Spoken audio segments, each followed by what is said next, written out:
Bonjour à toutes et bonjour à tous. Bienvenue sur la chaîne Nouvelle Alternative Info, chaîne d'information des Brédunoises et Brédunois.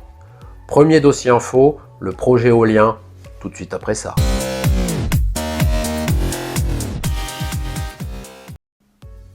Cette implantation éolienne est contestable. Notre littoral est une terre de mémoire, une terre d'histoire. Du 26 mai au 4 juin 1940, c'est pas moins de 400 000 soldats pris en tenaille par l'armée allemande qui seront évacués par la mer pour gagner l'Angleterre. Pour rappel, ce sont près de 5000 morts militaires, 1000 civils tués dans les bombardements de la Luftwaffe et 35 000 prisonniers.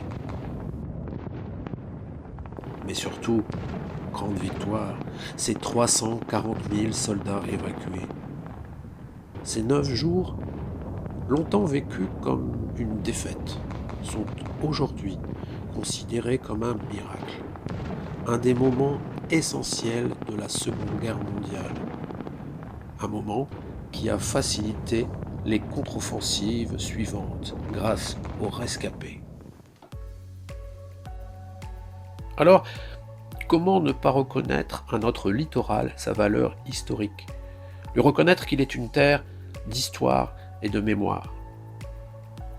Ici, sur notre littoral, la dynamique de mémoire est ancrée de longue date. Elle se traduit par un tourisme qui lui est associé. Ce tourisme tend à se développer et à faire connaître nos espaces remarquables. À marée basse, les épaves du Dévonia et du Crested Eagle nous montrent chaque jour les traces de ce passé.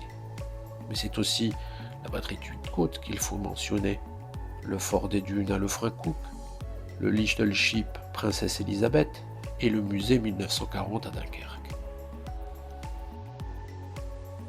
Christopher Nolan, comme il le dit lui-même, est hanté par Dunkerque. Il rend un vibrant hommage au courage des combattants et des habitants avec son film Dunkerque, qui fut en salle le 19 juillet 2017. Pour lui, comme pour nous, cette bataille, sur nos côtes, fait partie de l'imaginaire collectif. Après Interstellar, Inception, la trilogie Batman, voici que son attention s'est portée sur notre histoire commune. Lui anglais, nous français. Dans ce cadre qui est le nôtre, il a su séduire la planète avec une tranche de notre histoire commune. Alors, comment ne pas s'inquiéter de ce qui pourrait porter atteinte à notre terre d'histoire?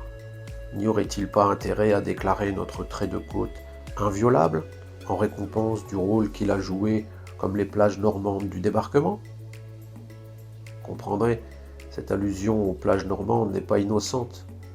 En effet, le ministre de la Transition écologique, lors d'une réunion en novembre, s'agissant d'un projet offshore normand, déclare entre autres que le parc ne sera pas proche des plages du débarquement et des falaises d'Étretat, mais à une distance située à quelques 30 km des côtes.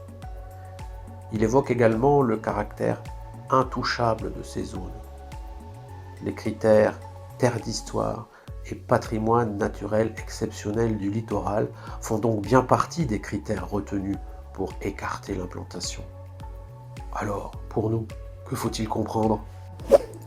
Si ce reportage vous a plu, alors n'hésitez pas à vous inscrire. Nouvelle Alternative Info, une chaîne à destination des Brédunoises et des Brédunois.